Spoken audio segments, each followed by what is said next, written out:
আসসালামু আলাইকুম রাহমাতুল্লাহ। মানুষ কি চিরকাল জাহান্নামী হবে? এই সম্বন্ধে মহান আল্লাহ তাআলা পবিত্র কোরআনে বলেন, কাফের সম্প্রদায়গণ এক সময় অনেক আফসোস করবে, তারা যদি মুসলিম হতো। আল্লাহ তাআলা এই আক্ষেপের কথাটি দ্বারা বুঝিয়েছেন পরকালের কথা, আখিরাতের কথা। কারণ এই পৃথিবীতে কাফের সম্প্রদায় যদি আক্ষেপই করত, তাহলে তো তারা মুসলিমই হয়ে যেত। আব্দুল্লাহ ইবনে আব্বাস রাদিয়াল্লাহু তাআলা আনহু থেকে বর্ণিত, তিনি বলেন, মহান আল্লাহ তাআলা এই আয়াত দ্বারা বুঝিয়েছেন, জাহান্নামে নিক্ষিপ্ত হওয়ার পর, শাস্তি ভোগ করতে থাকার পর জাহান্নামীরা এই আক্ষেপটি করবে। আর এই জাহান্নামীদের মধ্যে দুই শ্রেণীর লোক থাকবে। প্রথম শ্রেণী হচ্ছে অমুসলিম কাফের সম্প্রদায়, আর দ্বিতীয়ত হচ্ছে মুসলমানদের মধ্যে যারা পাপিষ্ঠ এবং তাদের গুনাহের পর তারা তওবা করেনি, অথবা তাদের তওবা মহান আল্লাহ তাআলার দরবারে কবুল হয়নি। শ্রেণীর লোকও জাহান্নামে যাবে। আর এই দুই শ্রেণীর লোক যখন জাহান্নামে থাকবে, তারা একে অপরের সাথে কথোপকথন করবে। তখন অমুসলিম জাহান্নামী মুসলিম জাহান্নামীদেরকে বলবে, তোমরা তো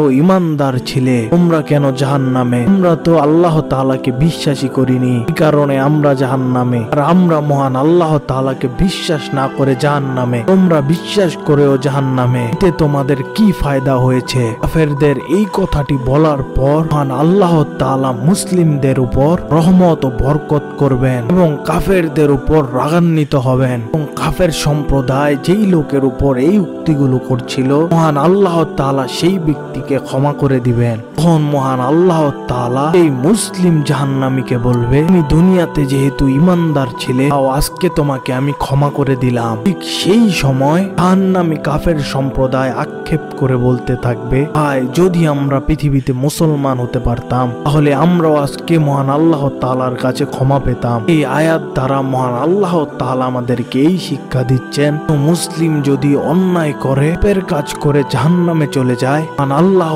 তাআলা যদি চান, তাহলে জাহান্নামে থাকা মুসলিমের উপর মায়া করে যে কোনো সময় তাকে ক্ষমা করে দিতে পারেন এবং তাকে জান্নাতে প্রবেশ করাবেন। জাহান্নামে গেলে কোনো মুসলিম চিরকাল জাহান্নামে থাকবে, এই উক্তিটি সঠিক নয়। রাসূল সাল্লাল্লাহু আলাইহি সাল্লামের এমন অনেক হাদিস পাওয়া যায়, জাহান্নামের দিক থেকে তারা মুসলিম যাদের অন্তরে ঈমান রয়েছে, তাদেরকে মহান আল্লাহ তাআলা একটি সময় জাহান্নাম থেকে বের করবেন, তাদেরকে ক্ষমা করে দিবেন। আর এই বিষয়ে অনেক হাদিস রয়েছে। মুসলিম মুমিন ব্যক্তি যদি কোনো পাপের কারণে জাহান্নামে চলে যায়, তাহলে এক সময় মহান আল্লাহ তাআলা তাকে ক্ষমা করে দিবেন এবং তাকে জান্নাতে প্রবেশ করাবেন। আমাদের সবার উচিত আমাদের এই ঈমানকে আরো দৃঢ় করা এবং নিজের দিনকে এইভাবে আঁকড়ে ধরা, যাতে করে অন্য ধর্মের লোকরা জানতে পারে এই ধর্মটি হচ্ছে সবচাইতে সম্মানিত ধর্ম, মহান আল্লাহ তাআলার কাছ থেকে প্রেরিত একমাত্র সত্য ধর্ম। আল্লাহ তাআলা সবাইকে বুঝার, ঈমান আনার ও আমল করার তৌফিক দিন।